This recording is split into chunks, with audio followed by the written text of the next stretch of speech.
আমাদের দেশের চলমান যে রাজনীতি, এখানে দুটো খেলা চলছে। পর্দার সামনে একটি খেলা, আর পর্দার আড়ালে একটি খেলা। পর্দার সামনে যে খেলাগুলো চলছে, সেখানে আমরা দেখতে পাচ্ছি রাজনৈতিক দলগুলো দুই ভাগে বিভক্ত হয়ে বিতণ্ডা করছে। বিএনপি এবং সমমনা দলগুলো ডিসেম্বরের মধ্যে 2025 সনের ডিসেম্বরের মধ্যে নির্বাচন চাচ্ছে। বিরোধী পক্ষ জামাত এবং তার অনুগত সাহায্যকারী ছোট ছোট দলগুলো, তাদের বক্তব্য হলো প্রয়োজনীয় সংস্কার করতে হবে, স্থানীয় সরকার নির্বাচন আগে করতে হবে এবং এই সরকারকে আইন শৃঙ্খলার ব্যাপারে যত্নশীল হয়ে একটা সুষ্ঠু নির্বাচন করার মতো পরিবেশ তৈরি করে তারপরে যৌক্তিক সময় পরে নির্বাচন অনুষ্ঠান হতে পারে। এগুলো নিয়ে রাজনৈতিক দলগুলোর মধ্যে বিরোধ এমন পর্যায়ে চলে গেছে যে এখন রীতিমতো কাদা ছোড়াছুড়ি হয়ে যাচ্ছে। যে অভিযোগ আওয়ামী লীগ করতো জামাতের লোকজনদেরকে রাজাকার বলে গালি দিত, এখন বর্তমান যারা জামাত বিরোধী লোক রয়েছে তারাও তাদেরকে রাজাকার আলবদর শুধু নয়, নতুন নাম হয়ে যায় আলবটর। তো এই আলবটর বলে গালাগাল দিচ্ছে, মুনাফিক বলে গালাগাল দিচ্ছে, বেঈমান মির্জাফর বলে গালাগাল দিচ্ছে। অপরপক্ষে জামাতও ছেড়ে কথা বলছে না, তারা জালেম, জাহেল, তারপর চাঁদাবাজ এসব বলে গালাগাল দিচ্ছে। এরপর ছাত্ররা যে কিংস পার্টি গঠন করছে, এটা নিয়ে বিএনপি যখন কথা বলছে তখন বলা হচ্ছে যে বাংলাদেশে father of the kings party হলো বিএনপি। বিএনপি যে গঠিত হয়েছিল তখন জিয়া রহমান সাহেব ক্ষমতায় ছিলেন, এই সকল হাজারো কাদা ছোড়াছুড়িতে রাজপথ যে কোনো সময় উত্তপ্ত হয়ে উঠতে পারে। ইসলামিক দলগুলো বিভিন্ন ভাগে বিভক্ত হয়ে রাজনীতি করার চেষ্টা করছে। ছাত্রদের বেশ কয়েকটি কিংস পার্টি এবং অন্যান্য ছোট ছোট যে রাজনৈতিক দলগুলো ছিল তাদের হঠাৎ করে অতি গুরুত্বপূর্ণ হয়ে ওঠা, এবং এরা সবাই 10 হাতে ডক্টর মোহাম্মদ ইউনূসের সরকারকে সহযোগিতা করার জন্য তারা উঠে পড়ে লেগেছে। আমি নাম বললাম না, অনেক ছোট ছোট রাজনৈতিক দল এবং ডক্টর মোহাম্মদ ইউনূসের আশেপাশে উপদেষ্টা রূপে, সহকারী রূপে অনেক গুরুত্বপূর্ণ পদে ডক্টর মোহাম্মদ ইউনূসের প্রিয়জন অথবা ডক্টর মোহাম্মদ ইউনূসের প্রিয়জনের প্রিয়জন তাদেরকে নিয়োগ দেওয়া হয়েছে। অনেকে বিদেশ থেকে এসেছেন, অনেকে বাংলাদেশের ভালো ভালো পদ পদবি ছেড়ে এখানে যোগদান করেছেন। তো এই সমস্ত লক্ষণ দেখে মনে হচ্ছে না যে সরকারের ভিতরে যে কর্মযজ্ঞ চলছে, এই কর্মযজ্ঞ আগামী 6 মাসের মধ্যে শেষ হয়ে যাবে। বরং যেটা মনে হচ্ছে যে একটার সঙ্গে একটা প্যাচ লাগিয়ে, একটার সঙ্গে একটা গিট্টু লাগিয়ে পুরো পরিস্থিতি নিয়ন্ত্রণের বাইরে নিয়ে যদি 2025 সনটি পার করে দিতে পারে সরকার, তাহলে 2027 সনের আগে কোনো রকম নির্বাচন, কোনো রকম ক্ষমতার পালা পরিবর্তন, পট পরিবর্তন, এই চিন্তাগুলোই আমরা করার সুযোগ পাব না। কেন পাবো না সেটা অন্য একটা বিষয়। এখানে অনেকগুলো রাজনৈতিক হিসাব রয়েছে, অনেকগুলো পরিবেশ রয়েছে, পরিস্থিতি রয়েছে, প্রেক্ষাপট রয়েছে। এবং অবাক করার বিষয় হলো যে এই সকল পরিবেশ পরিস্থিতিতে যদি জামাতের সঙ্গে আওয়ামী লীগের বন্ধুত্ব হয়ে যায়, এমনকি ডক্টর মোহাম্মদ ইউনূসের সঙ্গে আওয়ামী লীগের বন্ধুত্ব হয়ে যায়, এটাও আশ্চর্য হওয়ার মতো কোনো ঘটনা নয়। রাজনীতিতে মাঝে মধ্যে এমন সব ঘটনা ঘটে। ধরুন এখন জামাতের সঙ্গে বিএনপির যে বিরোধ হচ্ছে, এই মানের বিরোধ কি আমরা কখনো কল্পনা করেছি? কিন্তু বাস্তবতা এটা হচ্ছে। বা আওয়ামী লীগ যেভাবে ক্ষমতাচ্যুত হলো, যেভাবে শেখ হাসিনা চলে গেলেন, এটা একেবারে সেই আগস্ট মাসের 5 তারিখ পর্যন্ত আওয়ামী লীগের লোকজন বিশ্বাসও করেনি, কল্পনাও করেনি। তাদের বারবার মনে হয়েছে শেখ হাসিনা প্লেনে করে গেছেন, তিনি আবার এই বুঝি এলেন। কিংবা বাংলাদেশে 32 নম্বর ভবনটি মাটির সঙ্গে মিশিয়ে দেওয়া হবে, ইট বালু সিমেন্ট মিশিয়ে দেওয়া হবে, তাও একজন বিদেশি ইউটিউবারের আহ্বানে এই ঘটনাটা ঘটবে। সেনাবাহিনী দাঁড়িয়ে থাকবে, পুলিশ বাহিনী দাঁড়িয়ে থাকবে এবং সরকার, অন্তর্বর্তীকালীন সরকার নির্বিকার চিত্তে শুধু চেয়ে চেয়ে দেখবে। বলুন তো বুকে হাত দিয়ে, আপনারা কেউ এ ধরনের ঘটনা চিন্তা করছেন? যদি চিন্তা না করে থাকেন তাহলে আগামী দিনগুলোতেও এরকম বহু ঘটনা ঘটবে যেগুলো আপনার মস্তিষ্ক এই মুহূর্তে কল্পনা করতে পারছেন না। আমরা যারা বিভিন্ন অ্যাঙ্গেল থেকে বিচার করি, বিশ্লেষণ করি, বলার চেষ্টা করি, হয়তো অনেক জিনিসগুলো অনেকের কাছে স্বপ্নিক মনে হতে পারে, অনেক বিষয়গুলো অনেকের কাছে দুর্বোধ্য মনে হতে পারে, এবং এটাই আমরা যারা বিশ্লেষণ করি আমাদের কর্ম। গ্রহণ করা না করা, ঘটা না ঘটা পরের বিষয়, সব জিনিসগুলো হয় না। এই যে আলোচনা করি, সমাজকে জাগিয়ে রাখি, এটাই মূলত মানে দার্শনিকের একটা ভাষা। বহু আগে আপনি যখন বলে গেছে যে পৃথিবী সূর্যের চারিদিকে ঘুরে, এই যে পৃথিবী সূর্যের চারিদিকে ঘুরে, এটি বাইবেলের বিরুদ্ধে কথা, এবং এই কথা বলার জন্য যিনি এর উদ্যোক্তা ছিলেন, গ্যালিলিও, যিনি প্রথমে কথা বলেছিলেন, তার মৃত্যুদণ্ড হয়ে গিয়েছিল এবং সবার কাছে প্রকাশ্যে ক্ষমা চেয়ে তাকে রক্ষা পেতে হয়েছিল, গ্যালিলিওকে। এর বহু শত বছর পরে প্রমাণিত হয়েছে যে পৃথিবী সূর্যের চারিদিকে ঘুরে, কিন্তু গ্যালিলি তখন চলে গেছেন। তো এরকম অনেক বাস্তব ঘটনা ঘটে। দার্শনিকরা শত বছর আগে, হাজার বছর আগে যে কথাগুলো বলে গেছেন, 1000 বছর পরেও সেই ঘটনা ঘটে গেছে। পিথাগোরাসের অনেক সূত্র, আর্কিমিডিসের অনেক সূত্র, তারপরে যাকে বলা হয় সেই প্রাচীন যে সকল বিজ্ঞানীরা, মুসলিম বিজ্ঞানী, গ্রিক বিজ্ঞানী, তারা যে সকল তথ্যপত্র তৈরি করে গেছেন, এগুলো এখন পর্যন্ত আমরা সে সমাধান মিলাতে পারিনি। তো কাজেই বর্তমানে যে আলাপ আলোচনা হয়, আমি করি বা আরেকজনে করি বা আরও 10 জন করি, সব আলোচনা মানে আপনার কেয়ারও করার দরকার নাই, আবার এগুলো নিয়ে তুচ্ছ-তাচ্ছিল্য করার দরকার নেই। অনেক কিছু এই বাংলায় ঘটতে পারে। যেমন ধরুন, যেটা বলছি, 2027 সনে পর্যন্ত আপনি নাকে তেল দিয়ে ঘুমান। নাকে তেল দিয়ে ঘুমান মানে নির্বাচন হচ্ছে না, এই সরকারি ক্ষমতায় থাকবে, এবং 27 সনের পরে একটি নতুন পরিবেশ এবং পরিস্থিতি ঘটবে যেটা অভাবনীয়। কেন অভাবনীয় তা প্রমাণ করার জন্য আমি আগে বলছি যে শেখ হাসিনার পতন হবে। আমি এটা 2014-15 সন থেকে বলা শুরু করেছি, এবং তখন আমি বলেছিলাম যে শেখ হাসিনা যেভাবে তার প্রতিপক্ষকে শেষ করে দিচ্ছেন, রাজনৈতিক ইনস্টিটিউশন এবং রাষ্ট্রীয় ইনস্টিটিউশনগুলোকে যেভাবে তিনি ধ্বংস করছেন, ফলে আশ্রয় নেওয়ার মতো তার কোনো জায়গা থাকবে না, এবং যেভাবে মানে আল্লাহ রাব্বুল আলামিন ছোট ছোট জিনিস দিয়ে বড় বড় বিষয় ঘটান। আমরা গল্পে শুনেছি যে নমরুদের মতো সে প্রতাপশালী রাজাকে তিনি খুন করেছিলেন, নিহত করেছিলেন আল্লাহ রাব্বুল আলামিন একটি যাকে বলা হয় মানে খোড়া মশা দ্বারা বা ন্যাংরা মশা দ্বারা, অর্থাৎ সেই মশার একটা পা ছিল না, এরকম আমরা শুনে আসছি।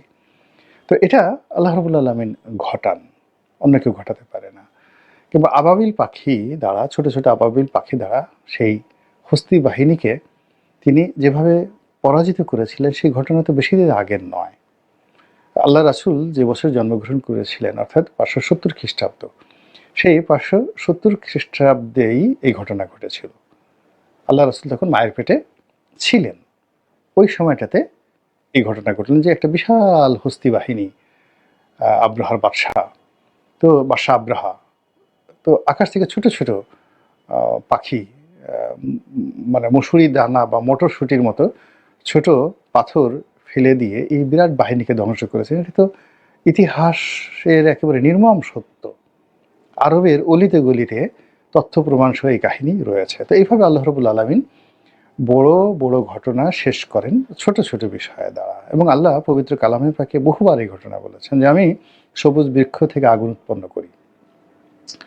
তো এরকম মানে এখন ছাত্র জনতার হাতে একেবারে নবীন ছাত্র, এই নাহিদ বলেন, মাহফুজ বলেন, এরা আমার মানে জ্যেষ্ঠ সন্তান, বড় সন্তানের চেয়েও 2-3 বছরের ছোট বয়সে।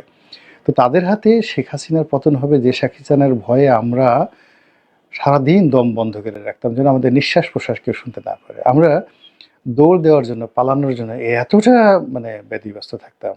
আপনি দেখবেন যে অনেক রাজনৈতিক নেতা বিভিন্ন রাজনৈতিক সমাবেশে বক্তব্য দিচ্ছেন, আর বারবার তাকে কে ধরতে আসছে এই দিকে নজর রাখছেন। আর যেই মুহূর্তে পুলিশের একটা বাঁশিতে ফু দিল, আর সেই নেতা মাইকের বক্তব্য রেখে এমনভাবে দৌড় দিল, সেগুলো তো আমরা ভাইরাল হয়ে গেছে।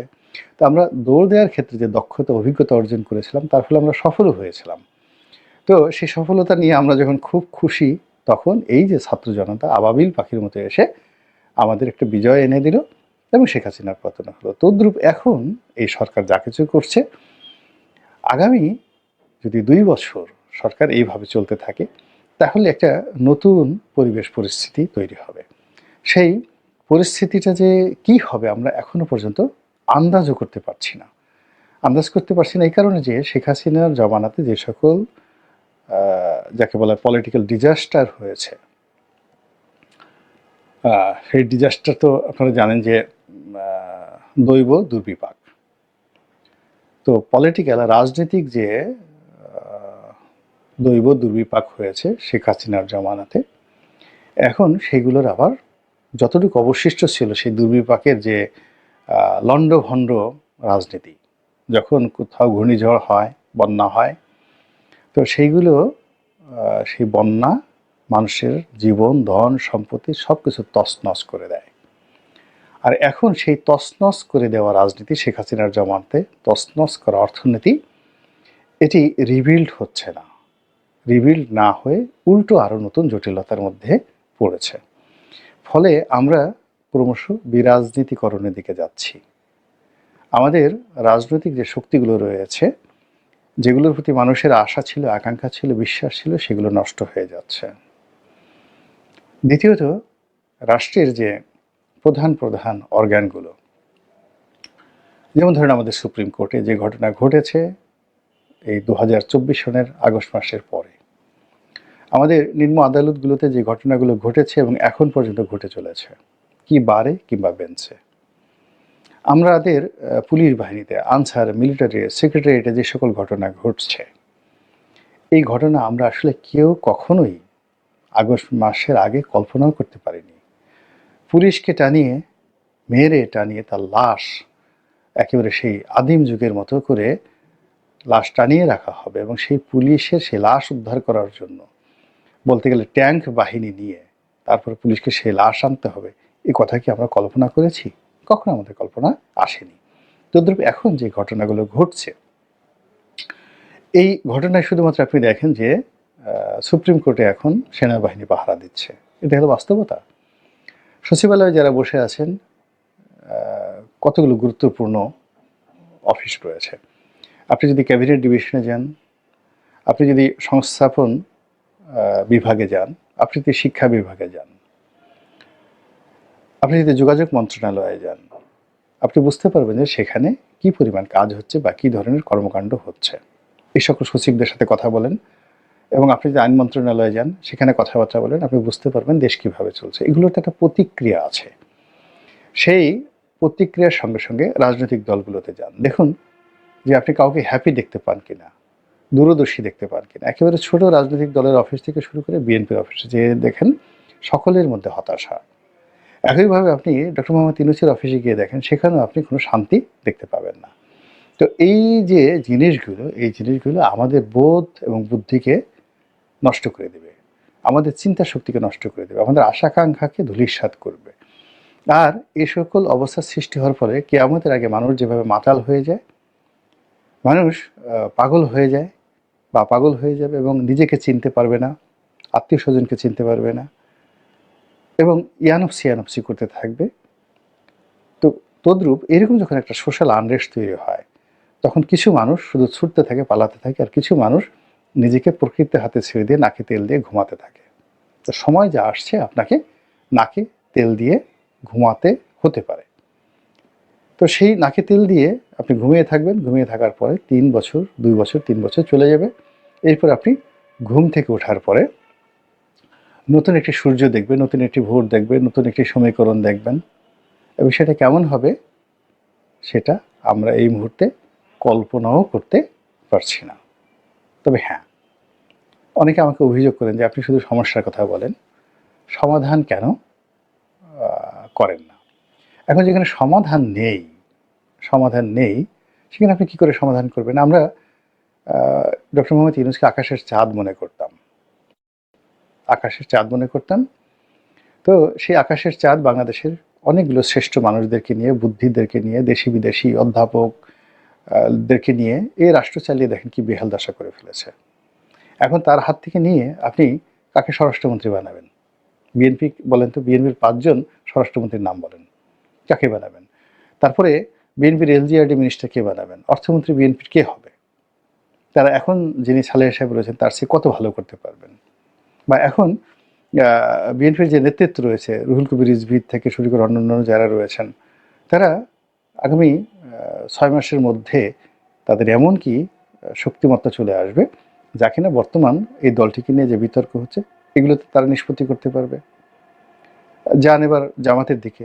এই গত 7 মাসে জামাতকে নিয়ে যে বিতর্ক হয়েছে, এই নেতৃত্ব, জামাতের এই নেতৃত্ব এই বিতর্ক বন্ধ করতে পারবে, বা জামাত এই ছাত্রদেরকে নিয়ে বা অন্যান্য ছোট ছোট রাজনৈতিক দলদেরকে নিয়ে একটি গঠন করবে, রাজনৈতিক দল গঠন করবে, করার পরে জামাতের আমির হবেন প্রধানমন্ত্রী, তারপরে স্বরাষ্ট্রমন্ত্রী হবেন ধরেন গোলাম পরওয়ার সাহেব, তাদের সেক্রেটারি জেনারেল, অন্যান্য যারা আছেন পররাষ্ট্রমন্ত্রী হবেন। আপনি এরকম জামাতের 70 জন লোক আপনি দেখান তো, যারা এরকম মন্ত্রিপরিষদ গঠন করবে, করে আপনাকে একেবারে রাতারাতি দেশে একটা পরিবর্তন এনে দেবে।